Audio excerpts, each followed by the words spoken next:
the 24th. And as you may have just noticed, this call is being recorded. So friends can watch later if they're unable to watch now, or if they just, want a refresher. We also have closed captioning available, which is available if you click the 3 dots titled More on the bottom bar of the Zoom screen, then click Captions and then Show Captions. If you have any questions about that or anything else logistical during the event, please message us in the chat, and Haley, who will introduce herself in a little bit, is our tech host, and she will do her best to help you out. You can also, throughout this time, put questions or comments into the chat. Most likely whoever is at that time speaking or answering questions won't see it, but we will do our very best to get to any questions when we have time at the end, or if we don't have an opportunity tonight, to get back to you in the future. So thank you again for being here. Thank you again for choosing to spend your time with Quaker Voluntary Service. Next slide, Caitlin. Thank you. We have a lot of people participating in this evening, and so we'll start with introductions. We also have 2 amazing fellows from this year, and they'll be speaking with us about their experiences. So we'll hear from them next. Part 1 is an opportunity to talk about experiments we have tried, we've made, including the successes we've experienced when we adapt. The second section is an opportunity to hear from board members about specific decisions the board has made in the last 6 months regarding adaptations and program shifts and pilot programs that QVS is making in the next bunch of months. And we plan to leave time for questions at the end, and also a couple of times throughout the call. So we get to do introductions. We're gonna introduce the folks on here who will be speaking throughout the meeting. There are also other Quaker Voluntary Service staff and board members, local support committee members, and spiritual nurturers. And it is just like such a joy for me to get to see all of you here tonight. So thank you. We'll start with the introductions on the top left, and then go right, and then we'll go down left to right. So Haley, you can start. Hi, everybody. I'm Haley Castle-Miller. I use she, her pronouns. I'm the Development and Outreach Coordinator and also your tech host for today. So feel free to message me if you need anything. I'm Hillary Bergen. I use she, her pronouns. I live in Western Massachusetts, and I'm the Executive Director for Quaker Voluntary Service. I've been in this role for just over 5 years, and before that, I was the Boston coordinator. So I've been with Quaker Voluntary Service for 9 years, which is a lot of my life. Ruth. Hi, friends. I'm Ruth Kucher. I use she, her pronouns, and I'm the recruitment coordinator for QVS. And I've been in this role for about 1.5 years, and I live in Richmond, Indiana.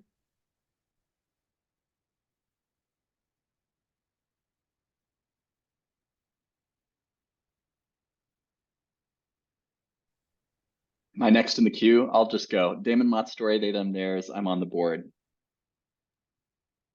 I'm Caitlin Churchill. I do communications consulting for QVS, and I was a Portland coordinator.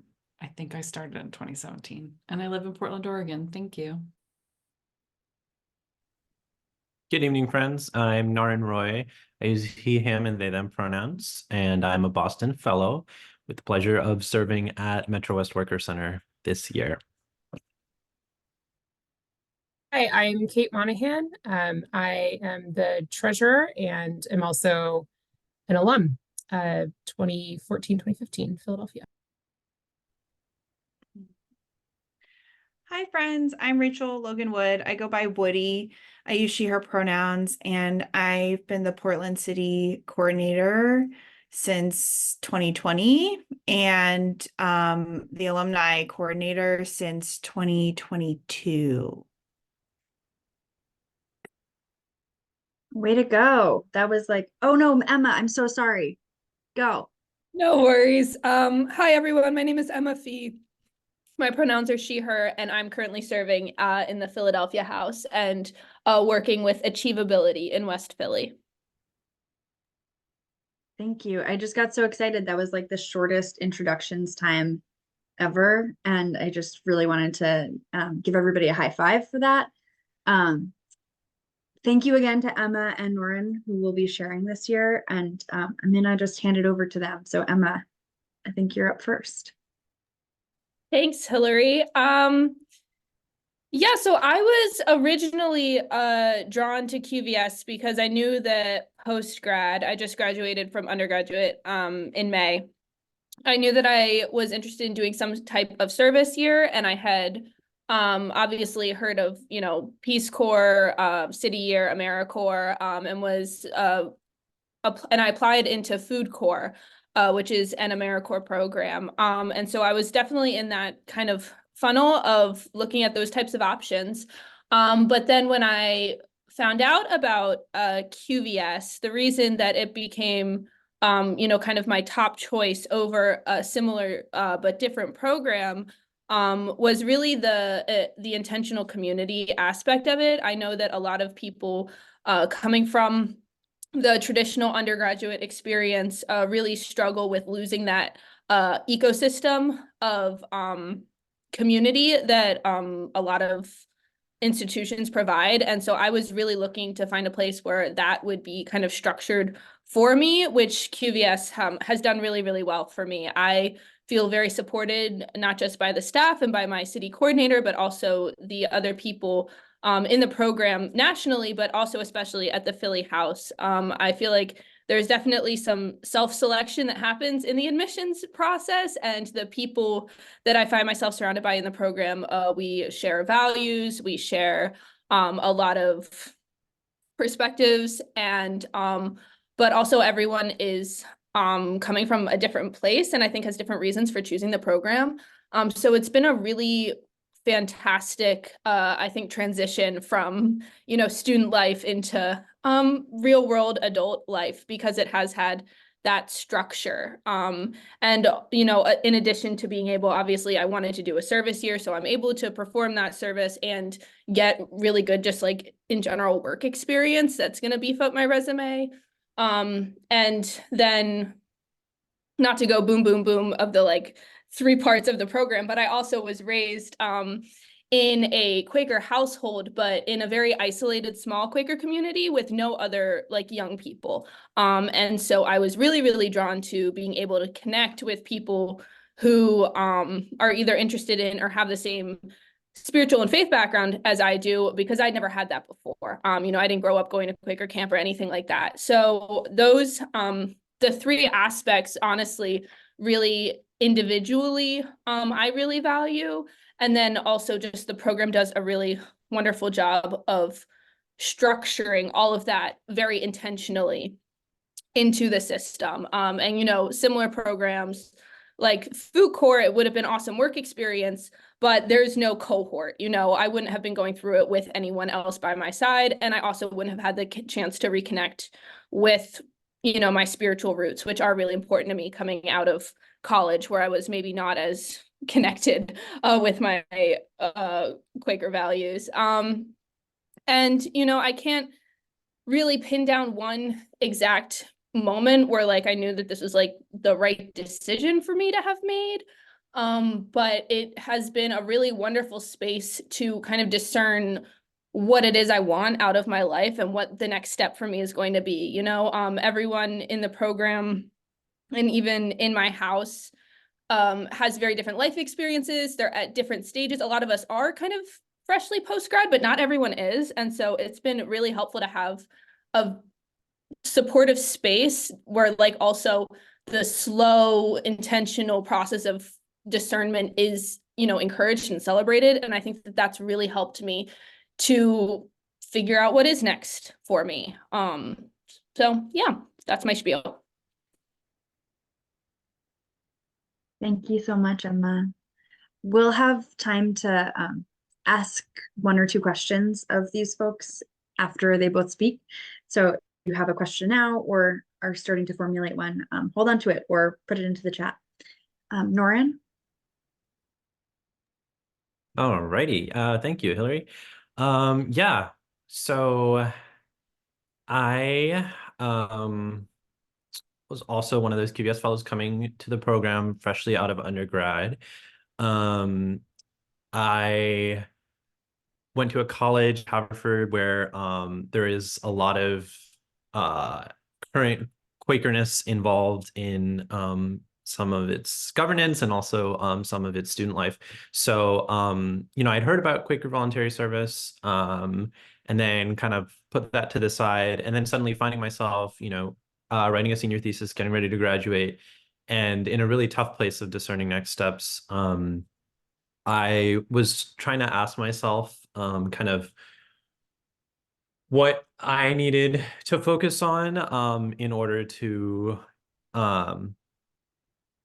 make life choices that don't just, relate to what am I going to do with my life career-wise? Do I want to make all the different sorts of investments involved in going on to pursue graduate study? How am I exploring my own spirituality and also just getting to do the things in life that one as a full-time undergrad kind of going a million miles a minute didn't get to always attend to. So yeah, I was thinking, okay, I'm definitely going to also apply through to QVS and kind of see what happens. And then I think, even through the application process, it kind of became clear, we had a little hints of what we can expect out of the program, and just getting to see the process of kind of mutual discernment when it comes to, site placements, which I think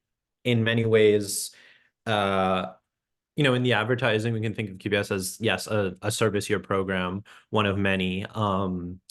And, I think I was really grateful for some certainty saying, I don't have to worry about paying rent. I'm going to be cooking all my meals for myself now. I don't have to worry about exactly how am I budgeting that, and I can get to work in the nonprofit world, which is something I knew I wanted to do as an immediate next step. And so I'm really grateful for that. But then also getting to attend to my spiritual life, which I think was something I was actually kind of hankering for, having been exposed to, some of my best friends. I mean, at Haverford being raised Quaker, and I was not, but I sort of had one of those moments during undergrad of, oh yeah, I think I might just be a Quaker, as well as a Unitarian. So I guess that's just something that really, after a few months being in the program and being able to take a lot out of the community aspect of as well, I will say, Emma mentioned some of the support from other fellows, and I actually really like that this year, even though all the houses are definitely smaller than they have been in past years, we've been really intentional and really clear about how can we continue to create connection, both structured in the program and even outside of that between folks in the houses, which is nice. So, I really take a lot out of that, but I think also, I was just reflecting on the things I'm grateful for, and I'm thinking a lot about all the different sort of branches of community making that came from me getting to attend more regularly one of our local supporting meetings, Friends Meeting Cambridge, and that's been so fun, and also led to, I think, some really special conversations with my spiritual nurturer as well. So yeah, I think just sort of thinking about all of that and knowing myself, knowing how I really value community, but I also know that it can be hard, and any community worth making will take work, and it's always an interesting stage of life to be an emerging adult, young adult. So I think just having like QVS kind of allowed me to find other parts of community life too, around Boston area, around the Quaker world, around the Unitarian world. So all of those things are things that I value a lot and think are really, really important for me, as I'm, not only thinking about like next steps career-wise, but yeah, just trying to enjoy my post-grad life as well. And also I think make room for the energy I had around organizing work. Actually, as a student, that was something I always felt very torn about. So I just wanted to also mention that as well, was, how to be kind of swept up in academia, but also be doing organizing work. And I think now I'm really grateful for having the time to step back and say, why am I doing what am I doing? Not just through work, through my site placement, serving the Latin American and immigrant communities outside of Boston, but also, other justice movements happening in the city, in Dorchester, in the greater Boston area. So I'm really grateful for all of that as well. Thank you. Thank you. It's a real joy, I think, for all of us to get to hear from you all about what this year is looking like and why you chose to spend your one wild and precious life,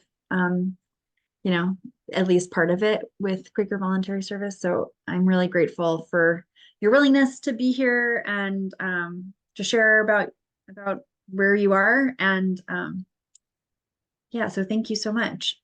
We're going to have just a minute or two for some questions. So if there are questions or comments, you can write them into the chat, or you can raise your virtual hand if you know how to do that, or raise your physical hand if that works better for you.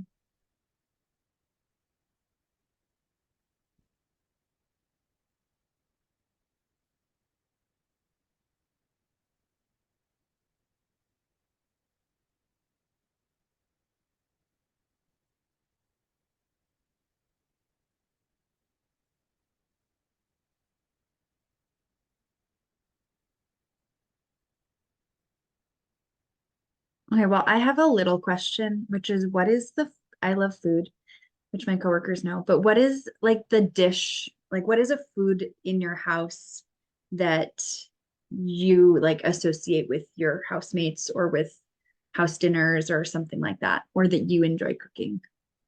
You mentioned food, like cooking dinner with other people, and I just feel like that's such a big part of my life, living with other people.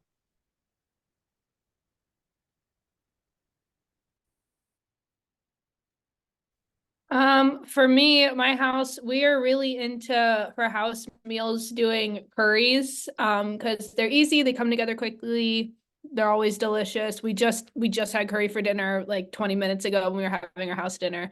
So that's been a recurring theme.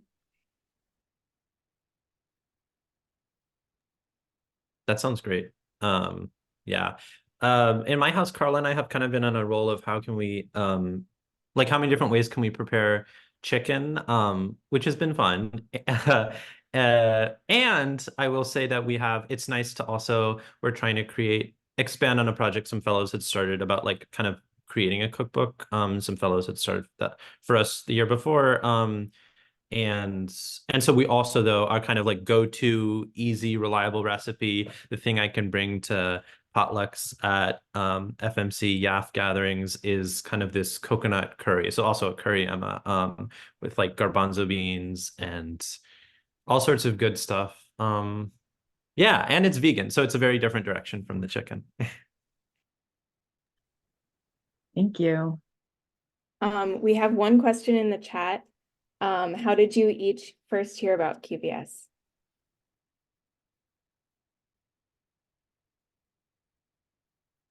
I am fairly certain, I know I found out about it on Instagram, and I'm fairly certain that it was one of the Quaker Instagram accounts I follow had shared the application post from QVS's Instagram onto their story. It might have been like Friends General Conference or something like that, but it was definitely through social media.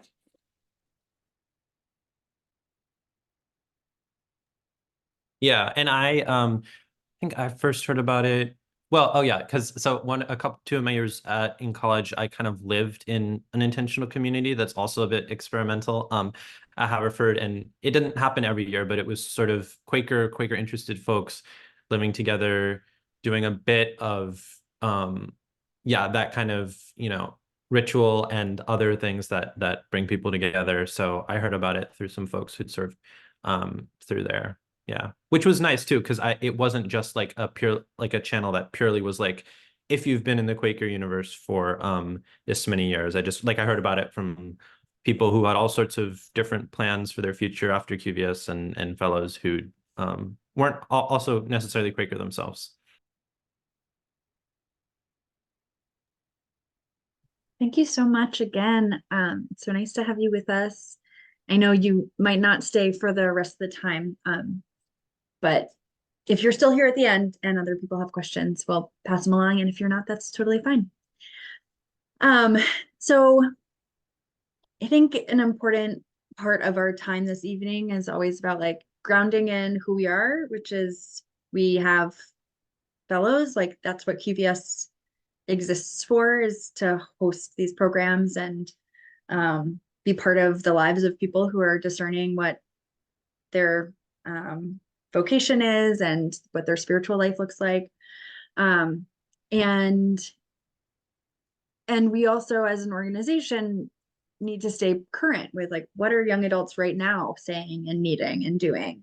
And so this next little section, we're going to talk about the experiments that QVS is working on and some pilot programs. And first I'm going to do a little context setting. So, and then we'll get into the experiments that we've tried and experiments we're anticipating. So, if you have talked to me anytime in the last 2 years, you have heard this before, but I don't think that it can be overstated. And so I'll just keep saying it, which is that Gen Zers and young adults right now are coming to QVS and coming of age with a really different set of experiences than were previous generations of fellows, previous generations at all, millennials. I'm a super solid millennial. I'm 35. And it's really different to be 10 or 15 years younger than me. And I think Gen Zers have a different kind of pressure, and I think more pressure on them than did millennials. And QVS began when millennials were the young adults who were going to be serving, and now we're working with a new generation. And so we're seeing how that changes and doesn't change our program. I think there's a lot of pressure and anxiety, and particularly anxiety about financial security. Gen Z young adults will be dealing with the impacts of climate change. They have student loan debt. They experienced the height of the pandemic during high school or college. And I think the level of uncertainty now is a really big driving factor for how QVS is seeing the adaptations that we need to make. The cost of living a financially secure life is much higher now than it was 50 years ago. So I'm just going to use the example of attending college as like a touch point for how much things cost. In 1970, if you were going to state university, it took 246 hours of making minimum wage at that time to pay for a year's cost of college. And that's fewer than 5 hours per week. Now it takes 1,547 hours, which is 30 hours a week. So 6 times as long if you were going to pay for it during the year. For a private college in 1970, it would have taken 1,066 hours at minimum wage, which is roughly 20 hours a week. And now the cost is worth 5,193 hours. That's 100 hours a week. So we know, inflation happens and money is weird and things cost more, but theoretically people make more, and et cetera, et cetera. But I think that the economic challenges of right now are really, really important for Quaker Voluntary Service staff and community members to understand, because we have been asking young adults to put on hold a year of making an income, a real income, put away money towards savings, pay off debt. And that is a bigger ask now than it was 10 years ago. So that context is just, I'm going to keep repeating it for the next 2 years, probably also. I am really proud of QVS. I think that we have in our DNA, and yeah, in our DNA from the very beginning, we've been a really nimble organization that's thinking about how to react and be proactive as the world changes.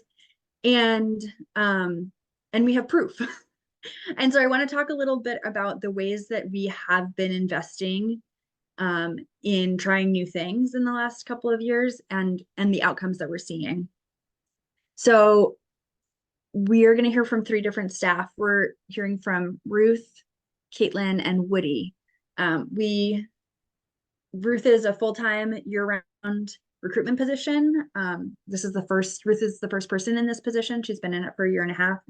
Caitlin is our first dedicated communications consultant, and Woody is doing alumni engagement, which is also new for us. So we're really grateful for our ability to experiment and grow and meet challenges. And a lot of that is due to this amazing community we have. Ruth, I'm going to turn it over to you, and then Caitlin and Woody. And after all 3 of these folks speak, we'll have another short opportunity for question and answer. Great, thanks, Hillary. So on the topic of recruiting events, we've got a very full spring schedule with roughly 60 events scheduled. These include career fairs, conferences, workshops, and virtual information sessions. I have over 15 people helping me with these events. These are other staff members, current fellows, alumni, and LSC members. Recruiting is truly a team effort, and I'm really grateful for everyone's support. Under the topic of applicant engagement, I'm staying in touch with people from the time they begin their application. I reach out to people as soon as I see their contact information has been entered on their application, and I offer to help them or answer any questions. And then even after the applications are completed, I offer to meet with them to discuss the process from there and invite them to engage with QVS in a variety of ways. My intention with that work is to help applicants feel connected to QVS until I hand them off to their city coordinator in March. And then finally, I'm working on building out a database of the contacts that I'm using for recruiting. These include all of our prospective applicants, college contacts, Quaker meetings, and especially the meetings located near college campuses. I'm hoping to use this database to streamline and potentially automate some aspects of the recruiting process. I'm also hoping that we can use the database to track the results of our recruiting effort so we can be more strategic with our efforts. And it's really exciting to see some of the results of these efforts in the numbers of our completed applications. At this time last year, we only had 2 completed applications, and this year we have 7. And then the in-process applications last year, at this point in the year, I was counting all of the in-process applications, including domestic and international applications, and we had 18. This year, I'm counting domestic applications only, and we have 13.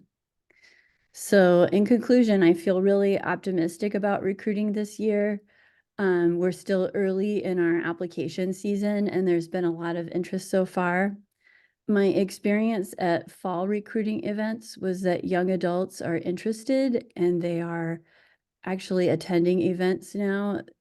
Post-COVID, they're kind of coming out of hibernation. So there's definitely an uptick in interest over what I experienced last spring. And my traveling season starts next week, so I'm excited to see what happens. And now I'll turn it over to Caitlin. Thank you, Ruth. Because of the expert work of Hillary and Haley, a grant was written for Obadiah Brown Benevolent Fund so that we could get some money to create TikTok videos. TikTok is one of the mainly used social media platforms for the generation that we're targeting, but any videos that we make are also being used on Instagram and Facebook. And I'm going to take a moment to share one of those videos with you now, and it's going to take me a second to put it up. The money that we got was used to hire another consultant to help edit these videos, because editing is a really intense process. And I will share this video. This is a video of Madison Rose and Bill, who are both alumni of Quaker Voluntary Service, and they are talking about their experience. I hope the sound works. Come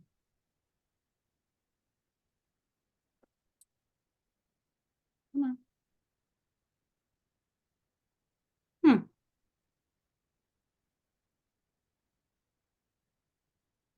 Let's try this. It's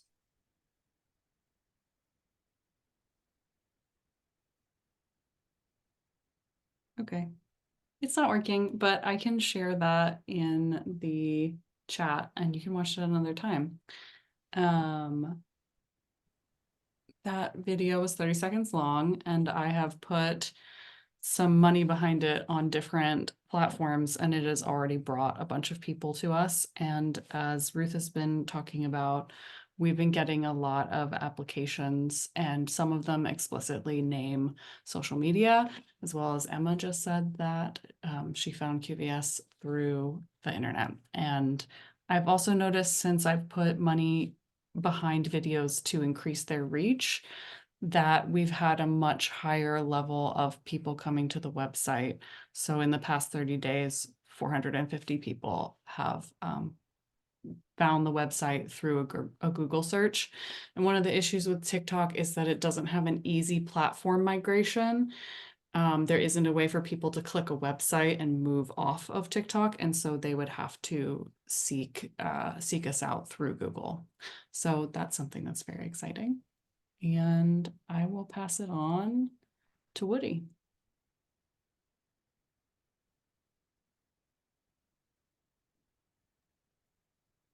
Oh. Hi, friends. I'm Woody, and I am the alumni coordinator. I started in November 2022, and one of the first things that I did was to put together an alumni council. It's made up of 8 alumni, including me, who are from different houses, different cities, different years, so that we can get a lot of different perspectives on the Alumni Council. Our first meeting was held in June of last year, and we had our first Alumni Council retreat this past December in Portland, Oregon. During the retreat, we held a few threshing sessions to discern ways to foster a strong community, alumni community, and also ways to support alumni of the program. And one of the main things that we're doing right now is planning an alumni reunion that is in May at Pendle Hill. And the theme of that weekend is discerning a path forward for the alumni community. Because although the Alumni Council is all alumni, we really want input from the greater alumni community on what community they want to create, how we can support them in creating that, and you know, ultimately just hearing from them like what they want, what kind of things, workshops or events or gatherings do they want.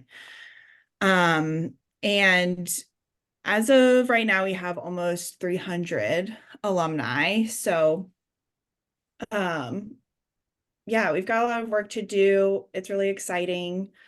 And I will be publishing a introductory blog post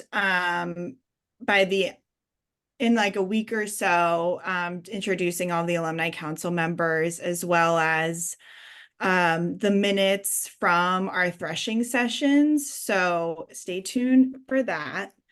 And that's what I got. Thank you so much, all of you. I get to hear about my amazing coworkers all the time and meet with them, and so I'm glad that you all get to as well now.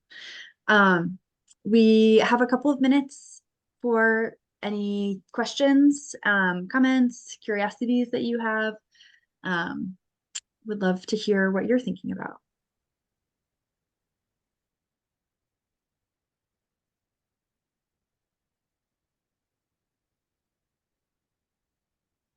Yeah, Katie. Hi, I'd like to know, Ruth, why you're not counting international apps. Thanks. Yeah, we did a lot of work this last year consulting with attorneys to see if there was any way that people from outside of the United States could serve with QVS. And unfortunately, there just isn't a visa type that would allow someone who's currently living outside of the United States and is a citizen of another country to come in. We can have international applicants if they are in college on a student visa. They can extend their visa and do QVS, and those I would count. We just haven't had any yet. But we get a considerable number of applicants from Kenya in particular, and there just isn't a visa type that would allow them to do QVS.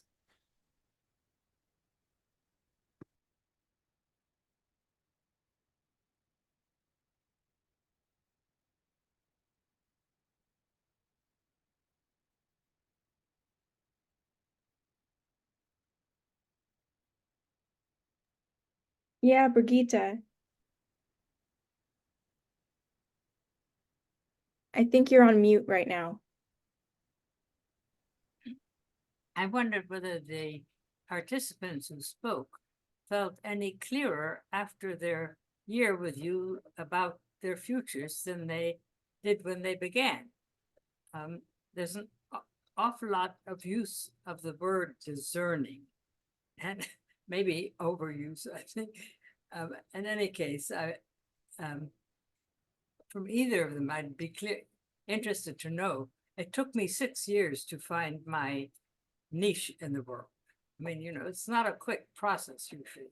And I wonder how their process developed, and whether they've felt any clearer.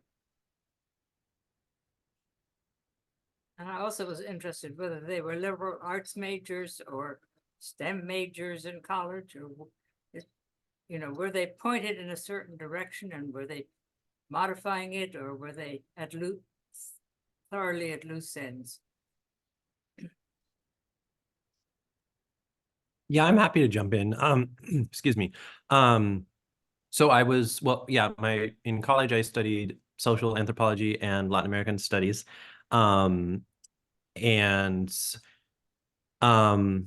Yeah, in terms of the second question, I think some things were definitely a lot clearer to me, including the decision to not apply to grad school right away. Although I think it's been really useful to be connected with a lot of people from programs that I'm very interested in. I've noticed that actually, and that's just kind of happened. I could definitely see myself actually staying and working for my site placement right now. So, and that's something that, because of, you know, we've been able to already have some of those conversations a little bit early. And it's an exciting possible next step that feels, you know, good to me because of how well I feel like, you know, it's an industry that really interests me within the nonprofit world. So, yeah.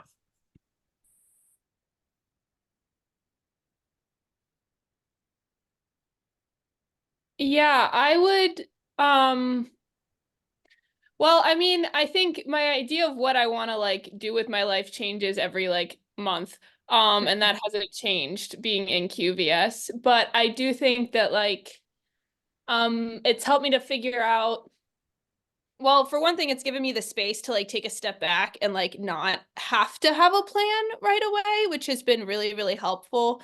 And it's also given me the space to see like how my whole thing right now is figuring out how I can like make my life the most beneficial to the people around me.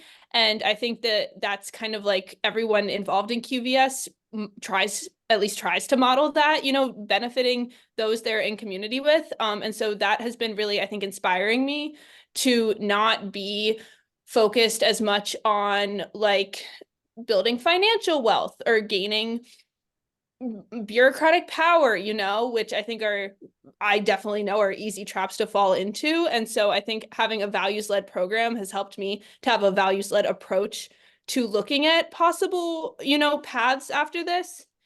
And also the experience of working in a nonprofit has, you know, kind of opened my eyes up to what that might be like. And similarly to Lauren, the past 2 QVS fellows who served in my site placement did go on to work there after their time with QVS ended. And so my site placement has actually like kind of been expecting me to do that. They thought that like that's what people did. So it's been nice to know that I have that, you know, kind of job opportunity lined up largely thanks to QVS, even whether or not I'm going to do that. I haven't figured that out yet. But yeah. What are you in? What's your placement?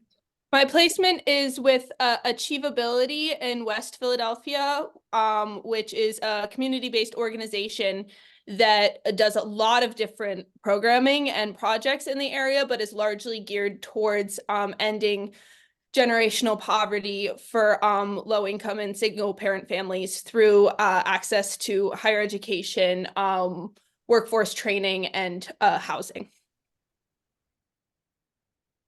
And sorry, I just wanted to add one last thing. I think coming in, I had a sort of particular notion of what it means to work at a nonprofit and envision sort of the big, well-known names. And as someone with a background in organizing too, with just community members, in that context, it was really special to be able to find a site placement that's super grassroots and also be able to use my Spanish and kind of Latin America interest in Latin America and my own kind of family story to really help in a role that does a lot of community organizing, as well as some legal work and some political advocacy. So it was a really interesting way to sort of discover what kind of like what Emma said about like finding how my values kind of come into practice in the real world and not just in school.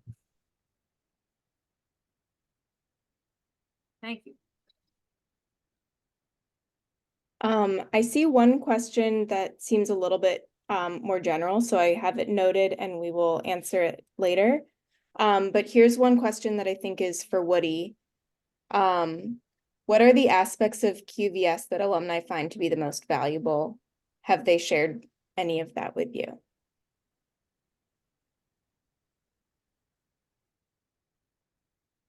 Woody, you're muted. Thank you.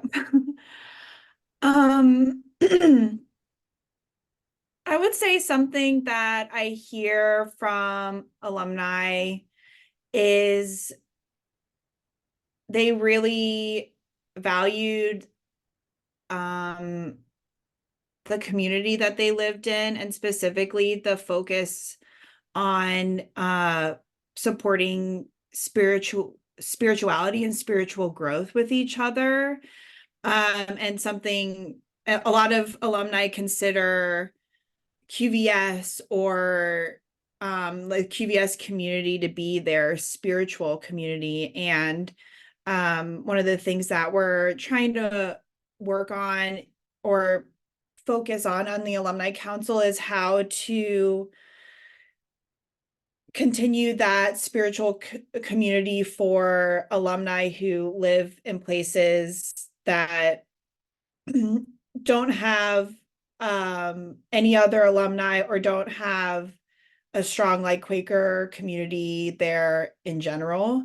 And but yeah, I think that that's what a lot of alumni that I talk to find to be the most value.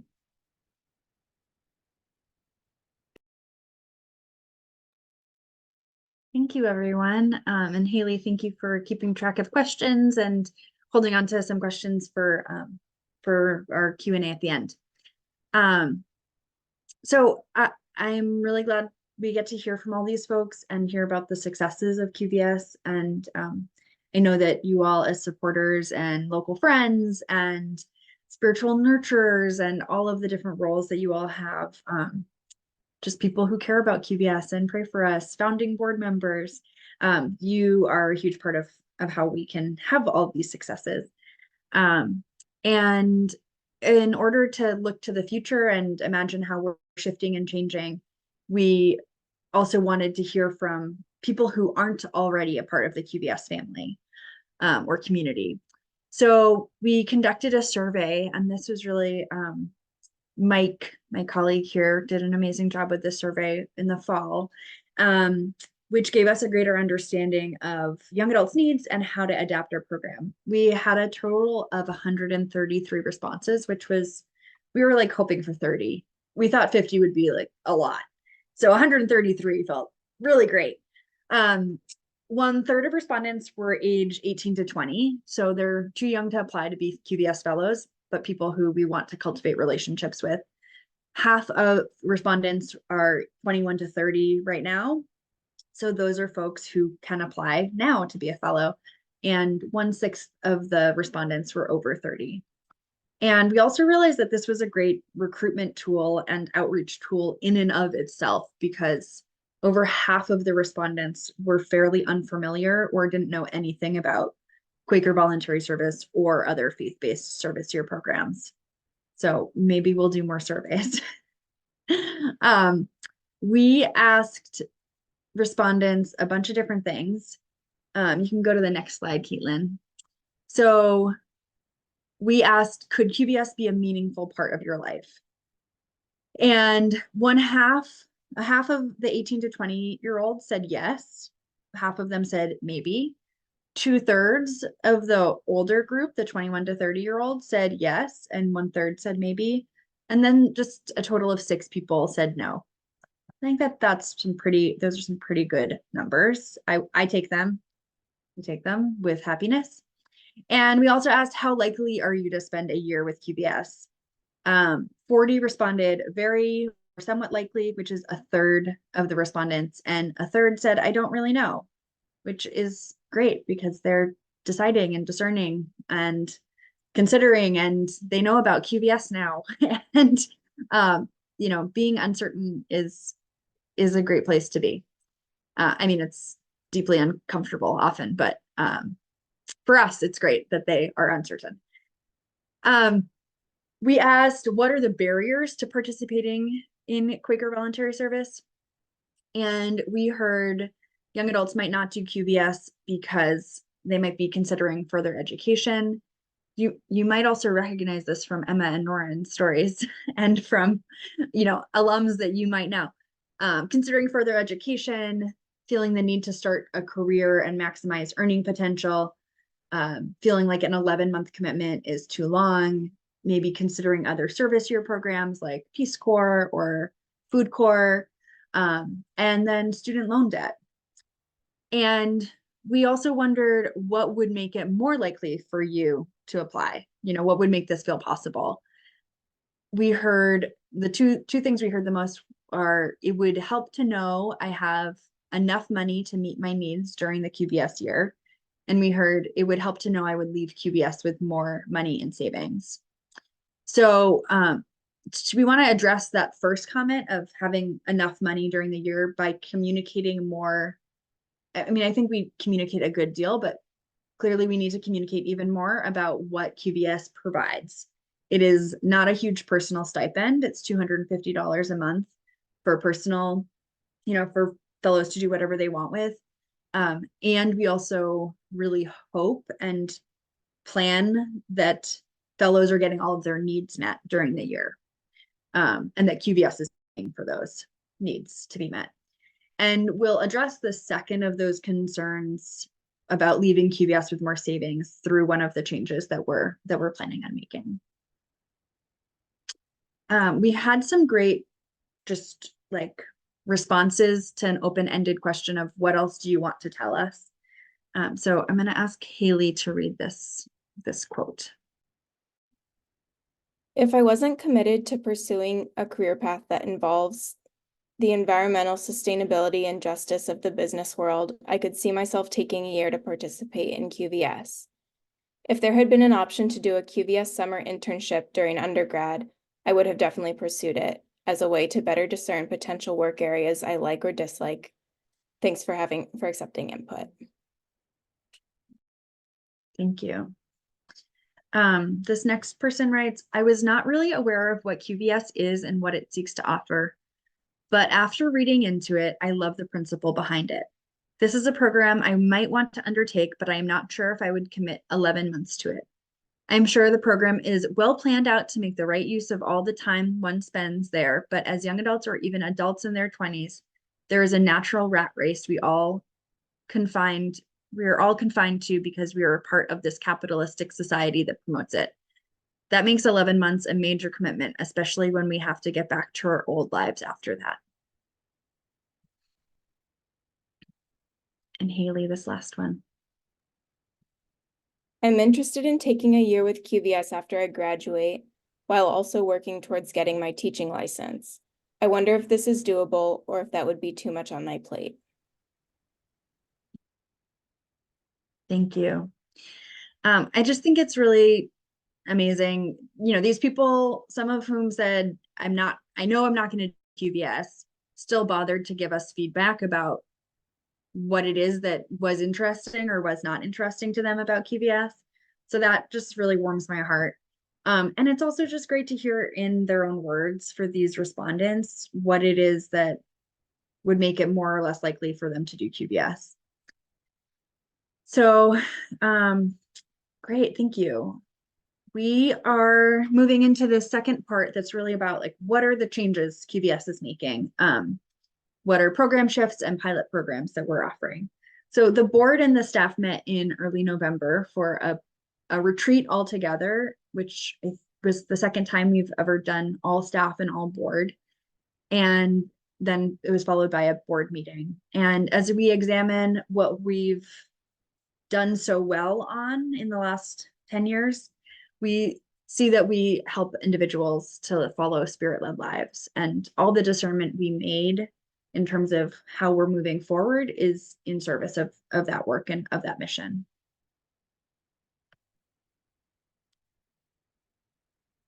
Kate, I'm going to hand it over to you. Awesome. Sounds good. Thanks, Hillary. So hi, I'm Kate. For those who weren't here in the very beginning, I'm on the board and I'm currently the treasurer. So I'm just going to kind of give you a picture of where we're at financially. So this graph here shows our fundraising goal next to the actual amount that we fundraised that year. And what it doesn't show is our net income each year. So as you can see, most years we raised more than we planned to or expected to. And in fiscal year 2020, it looks like we didn't meet our goal, but our goal that year was 2.5 times the previous year, and we were finishing a $2.2 million campaign. And again, this doesn't show that in fiscal year 2020, we raised $470,000 more than we spent. So we don't feel too bad about not meeting our goal for both the annual fund and the campaign. So what this graph shows is that years of exceeding our fundraising goals and QVS's ongoing financial responsibility as an organization has put us in a place where the board has discerned and really felt comfortable discerning that we should keep our organization at this size and with this level of staffing, because we believe that it will allow us to experiment and provide an opportunity to more young adults. Like, as you heard in the previous slides, like the experience of being a young adult is changing and we need to be ready to meet that. So if we find in a year or two that our experiments, which we'll talk a little bit more about coming up, If those experiments aren't bringing in more fellows, we're going to look at ways of reducing expenses. But I mean, and we certainly don't imagine shutting the doors anytime soon. And this really is a different approach from other sister programs, other, faith-based service year opportunities. Many of those have actually already closed. And so in that way, I think it's really great that QVS is able to be at the forefront of experimentation and, what it means to provide a year of exploration and service and discernment to young people. And, we've had such amazing, we're really grateful to have had such amazing committed support from our community of friends.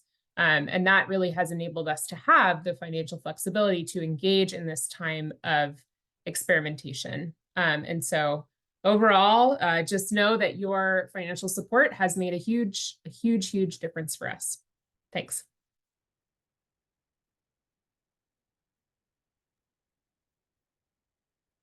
Yeah, I really can't underscore that enough. Thank you so much for that, Kate. It's been heartbreaking to watch that many similar faith-based and non-faith-based service organizations have had to close their doors in this very unique time. And it really is because of the strength of the Quaker donor community and also the friends of friends who are donors that we've been able to continue, right? And so it is really quite literally because of our incredible donors that we are still able to operate. And it is thanks to those donations that is enabling us to be able to experiment in this way and keep our doors open and see how it is that we might evolve and adapt to accommodate the present moment and how we are being called to serve young adults in this moment. So there are so many ways to continue support QVS. We've heard a number of questions in our registration form for this event asking, how can we help? What can I do? So I want to talk a little bit about that. One of the things that has led to lower application numbers is that we don't have the same word of mouth networks on college campuses as we once did. COVID really changed the way that a lot of students were socializing with each other across different grade levels. And that's one of the reasons why there are fewer people who know about QVS as an opportunity. So one of the best ways that every single person on this call can help is by getting the word out. And being engaged with us. The more that you know about QVS, the more that you can share about QVS with others. So we'd love it if you can forward, e-news invites with your friends so that they get our email newsletters directly. You can let us know if you want to have a Quaker Voluntary Service staff member come to your friends meeting to speak with people about QVS and the opportunity. Basically, we want you to introduce us to people that need to know about us and that could benefit from this opportunity. And financial support is hugely helpful. If you'd like to if you want to know more about making a gift, please email Haley or visit our website, quakervoluntaryservice.org. And I really encourage you to talk to young adults and listen deeply. Try to feel out what their spiritual and vocational journeys are like and what it's like to be a young adult in this day and age. It's really different right now to graduate college and be in your young 20s. I just turned 30 and it's really different even now than it was, 7 or 8 years ago. We're living in a completely different era of the planet, right? So it's time for us to open our ears and our hearts and listen for how young adults are asking us to provide opportunities for this. And Hillary, I think I now am sending it back over to you. Yeah, thank you so much. So we're gonna just zoom through the program shifts that we're imagining. These are happening over the course essentially of the next year and a half. Our current program is really staying the same. We're finishing this service year at the end of July of 2024. So these changes are starting in the end of August 2024 and will be for the 24 to 25 cohort. And I'll send it over to Kate, I think. Or is it me? Maybe it's me. So we are, as we described in the no, it is Kate, is it you? Sorry. as we described in the survey results, we are hearing from young adults that 11 months does feel a little long, or can, especially if folks are trying to do something related to the academic year. And there's just like the cultural experience of having been in school for a long time for many of the fellows. Not all fellows are coming straight from college or university, but that is like kind of a feel. So we'll be shortening the program. So the beginning will still be at the end of August, and it will go until the middle of June. And another major reason for doing this, including, you know, other than just that we're hearing from young adults that they are looking for a slightly shorter program, is we can partner with Quaker camps better and support one another in recruitment. Quaker camps often start in the middle of June, or their counselors need to be there in the middle of June.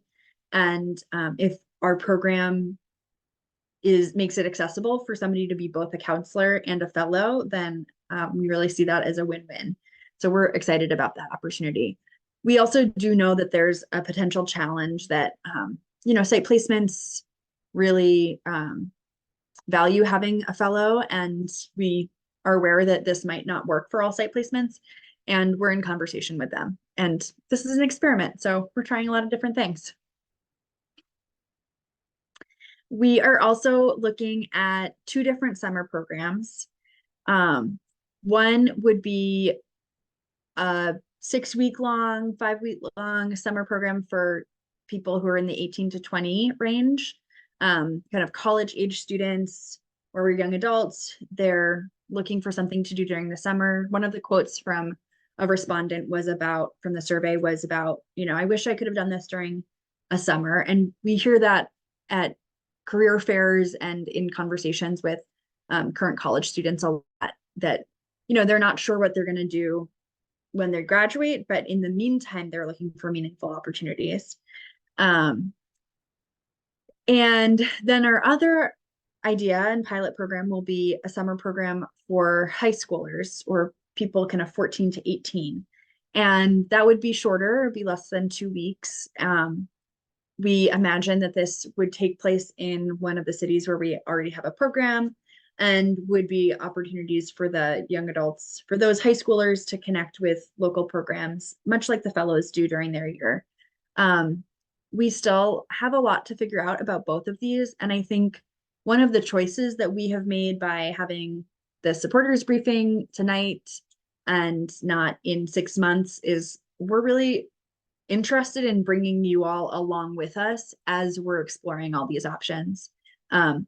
We do not have everything ironed out, and that feels right and good. We're on a path, and we have the support and the resources that we need in order to be on that path.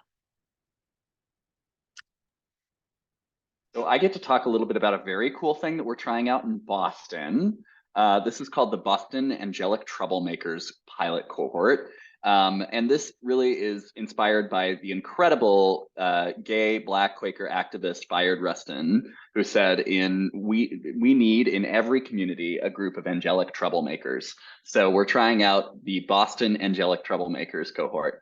And the purpose of this is that we're noticing young adults come to Quaker Voluntary Service with a lot of experience in social change work.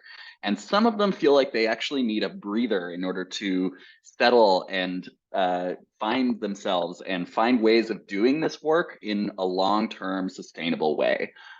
So this cohort is meant to support activists in finding daily spiritual practices using Quaker traditions and earth-based practices to ground themselves in their activism.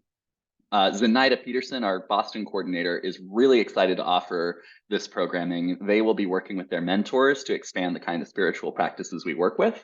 And as you can see, you know, this is some new stuff, right? But it's coming out of this understanding that young people are already in a very, you know, experienced place coming out of youth movements and college movements, and in some ways we don't need to teach them how to be activists, but we can offer support for how they learn how to settle into long-term sustainable activism without burning themselves out.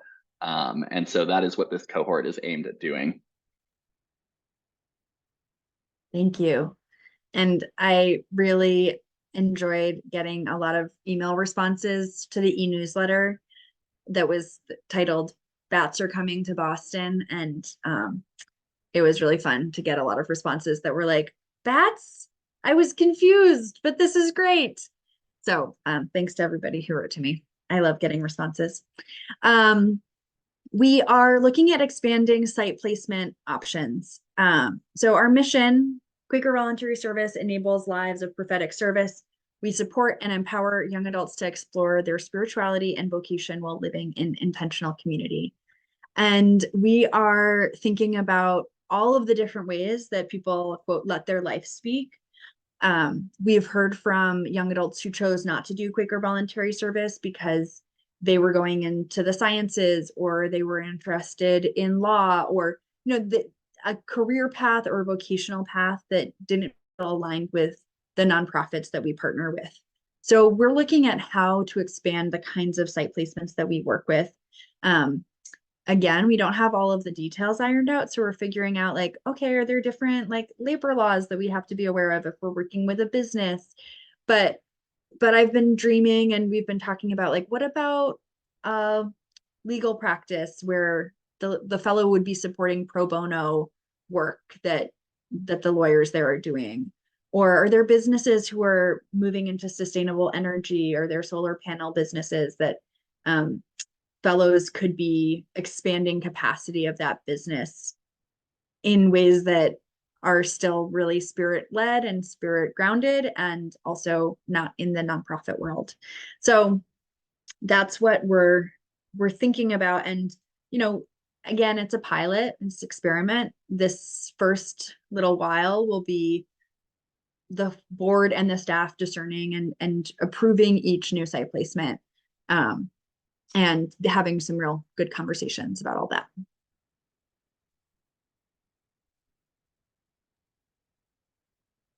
Hi, sorry if I was missed before. I did not realize I was speaking to a slide and had to take a quick bio break. I apologize if that led to any disruption, but I will be speaking to this slide. There's been some talk about stipends in the chat. We are making some changes to the benefits package for the fellows. And our philosophy for these changes really comes from using a budgeting formula that, kind of suggests that Americans should use 50% of income to pay for needs, 30% for wants, and 20% for things like paying off debt and building savings. And so QVS really, has always been and continues to pay for the needs portion of that, 50%. The housing for fellows, the utilities, food, transportation, student loan interest accrual, therapy, health insurance, etc. We're actually increasing the Black Hair Fund to meet the need for hair care for Black fellows. We are maintaining the personal stipend at $250 a month. This is below what some people would have for their 30% towards wants. But since we're a service year and we do still want to encourage fellows to engage with simplicity and to connect with community in that practice, we felt that it was, we felt okay with keeping it at $250 a month. And so the last piece of this is that in order to support fellows who are paying off debt or who really need to build savings, so fellows who don't have the privilege to have that kind of ready for them in the form of a family or savings that they have already, we are going to raise the transitional program completion stipend to $2,000. It was previously on a sliding scale, and that scale maximum was $1,500. So we're increasing the max to $2,000. And that's essentially a lump sum that fellows receive when they complete the program.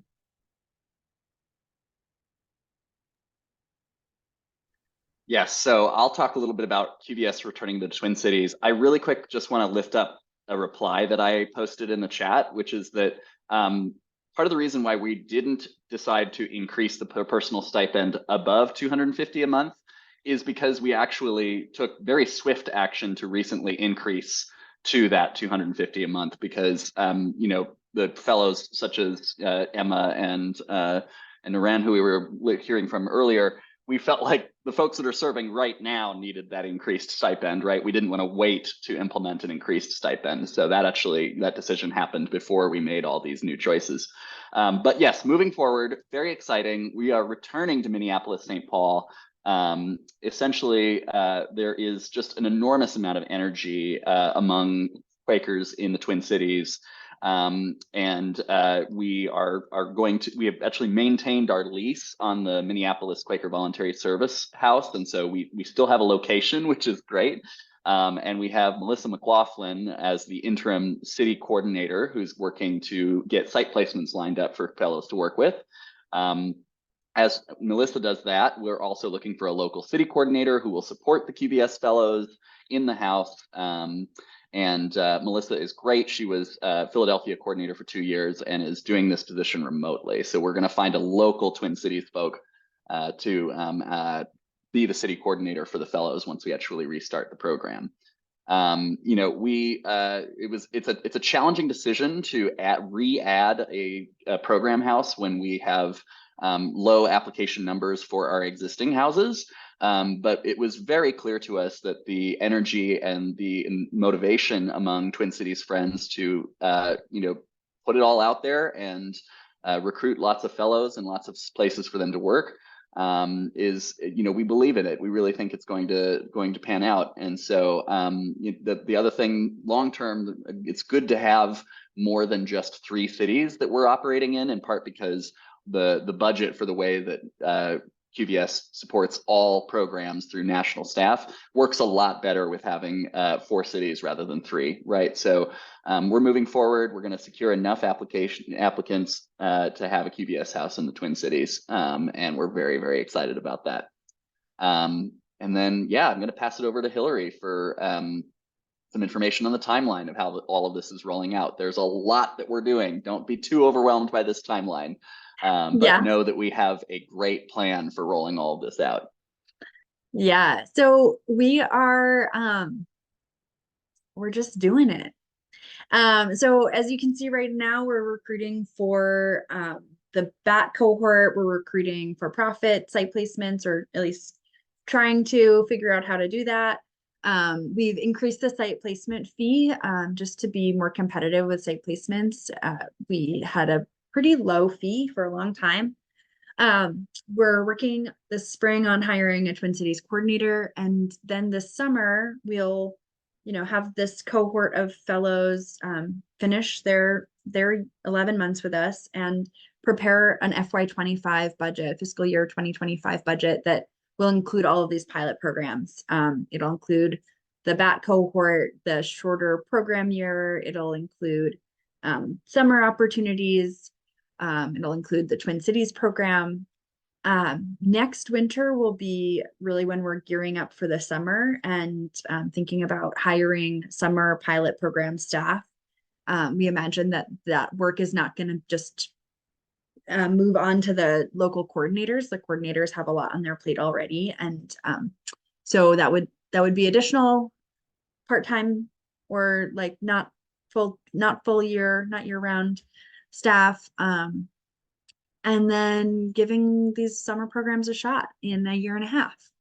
So there's a lot we're working on. I think that all of the folks on the staff team and on the board are looking at and hearing and getting good feedback on the ideas, and we want to keep hearing your feedback and your ideas and your questions and your curiosities. So yeah, it's a delight to get to be here with you all. We have this last just over 10 minutes for more question and answer. Really appreciate all the questions that folks have been putting into the chat and responses via chat too. And if you have questions or ideas or feedback or concerns, please raise your physical hand or your electronic hand or write into the chat.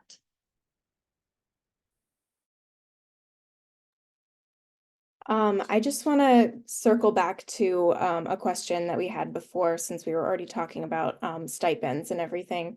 Do fellows receive minimum wage? And since it's different in different states, is this an equity issue?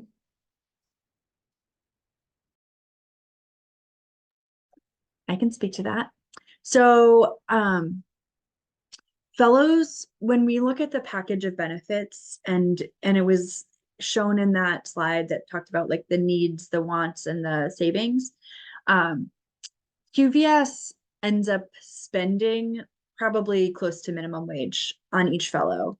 If you're counting, you know, how much rent and food and utilities and public transportation passes, all that, health insurance, therapy, all of that that we pay for. But they're not seeing those dollars come in and those dollars go out. So they're receiving a stipend, a personal stipend of $250 a month, and they're receiving a food stipend. And because of cost of living adjustments for the cities, that is slightly different for Portland, Philadelphia, and Boston, because some of the cities are more expensive than others. And yeah, we've played around with different ways of doing equity, financial support in terms of making it more equitable, including with a sliding scale for the transition program completion. And we are moving back towards just having a set amount. We felt like the equity pieces weren't, it was really hard to have conversations, and it was more clear to us that just like young adults leaving QVS need financial support, and QVS can do that, and feels like it's our responsibility to do that. So I hope that answers that question. Hillary, do you mind if I actually jump in and just add, you know, we feel pretty confident that the entire compensation package that fellows get in the year adds up to a living wage in the different cities that we serve in, right? Because like one of the things I've heard from a QVS fellow is that trying to find any housing in any of these cities is so incredibly difficult, and it is so incredibly expensive that like that alone, not having to worry about paying for rent or utilities, is an enormous weight and burden off of folks. In some ways, it actually is a real benefit of the QVS program as opposed to something that just offers you a flat wage, because then you'd have to find your own housing, and that's hard to do and hard to qualify for. Whereas QVS offers people an opportunity to kind of get like a toe in the door, right? Like, and sort of find a place to live in one of these cities that they don't have to pay the rent for. And then, you know, get a little bit established, right? And like have some time towards the later end of their fellowship years to look for housing and other employment opportunities. So we've talked about this question a lot because it's really important to us to make sure that we are compensating people fairly for their labor. And there have been fellows in the past who have said, hey, hold on, we feel exploited. And, you know, I think that's an okay position for people to feel because of the unconventional model that we're working with here. But, you know, we really do feel like this, you know, the wraparound supports that we give to people that we described on one of the slides tonight is more than enough for a living wage. What we aim to do is to make this program possible for everybody to participate in, regardless of their economic background.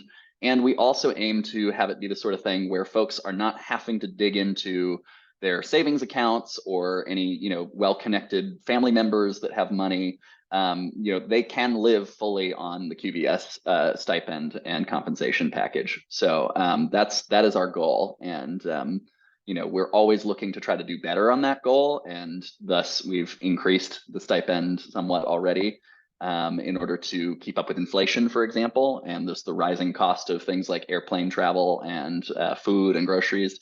But yeah, there's also, you know, not a lot. We have limitations on how much that we can give to fellows while also balancing our budget.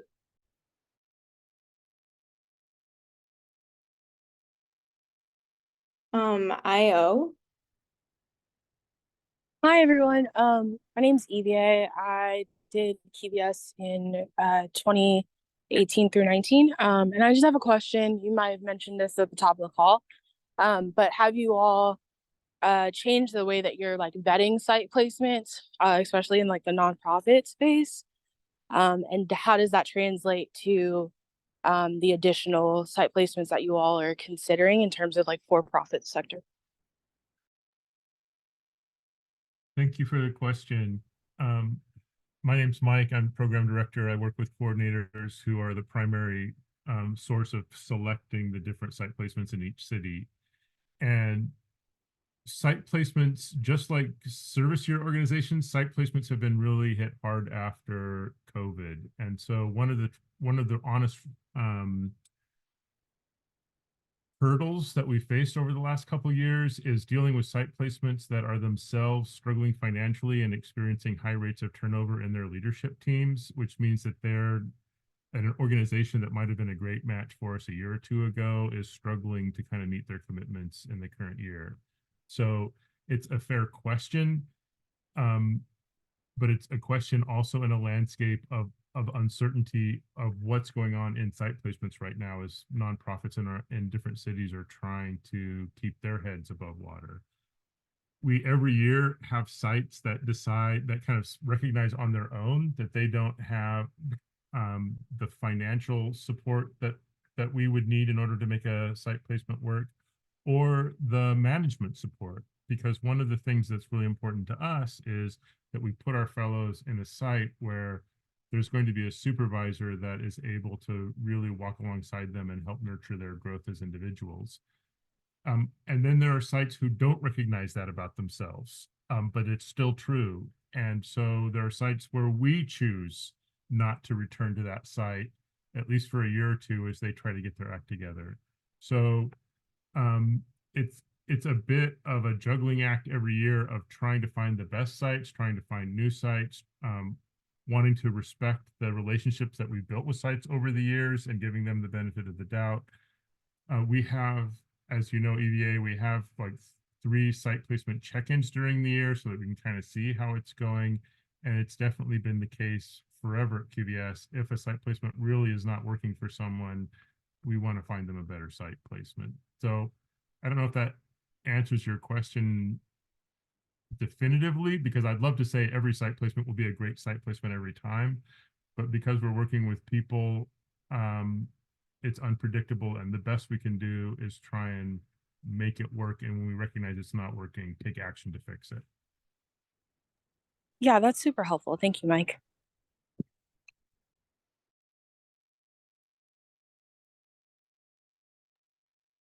I have one question from the chat from earlier. And I think it's a clarification question on the Boston Angelic Troublemakers program. This cohort will work at site placements as normal, providing more spiritual opportunities and connections. I think wanting a little bit more about the BAT program. Yeah, absolutely. Yes. So I think that the folks who are opting into the BAT cohort are people who have been in some sort of social change space and likely have a little bit more information about what they need from their site placement and from QVS in terms of like how to make it more sustainable, or at least what their questions are about how to make the work more sustainable. So the BAT cohort participants will be at site placements. And I think there will be some more, it's been funny dreaming up this cohort because in a way we're just describing QVS. We're like, we want an opportunity for people to really like live into their spiritual lives in a daily way. And it's like, oh, well, we do that in all the houses. And I think that the BAT cohort will have some flavors of like a wider variety of spiritual practices and local, indigenous, BIPOC, and white mentors and folks who are using their people's spiritual traditions and really trying to live into that, the place-basedness that we could. And people in other programs or, other cohorts in the other cities will also have opportunities to try on those practices. When we find that fellows are really engaging with a particular practice, like we'll spread that around. So that was more than just an answer to your question, but some things I'm excited about.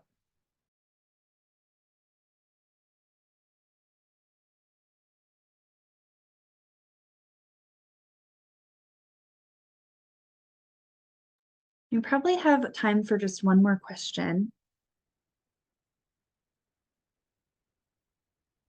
Go ahead.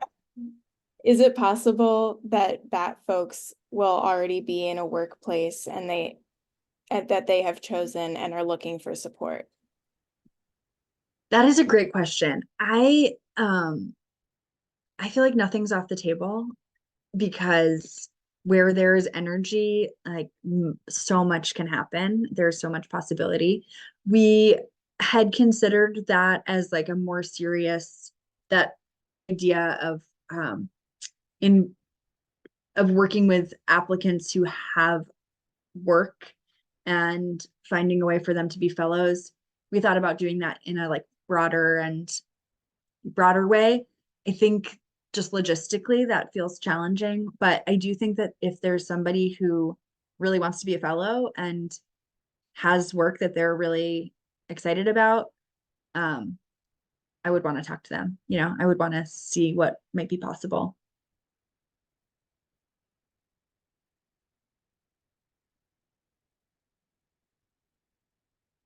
One of the things that's a joy about being an organization this size is that we can try a lot of things, and we can be open to where spirit moves us and where the light is and where the energy is, and like move towards that. And that's because we have amazing supports and resources and people on our team like you all.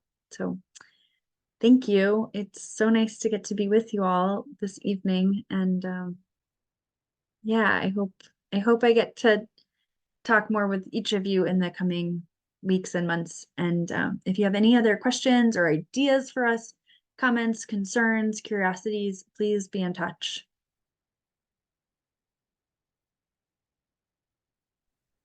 Thank you for doing this. Thank you all.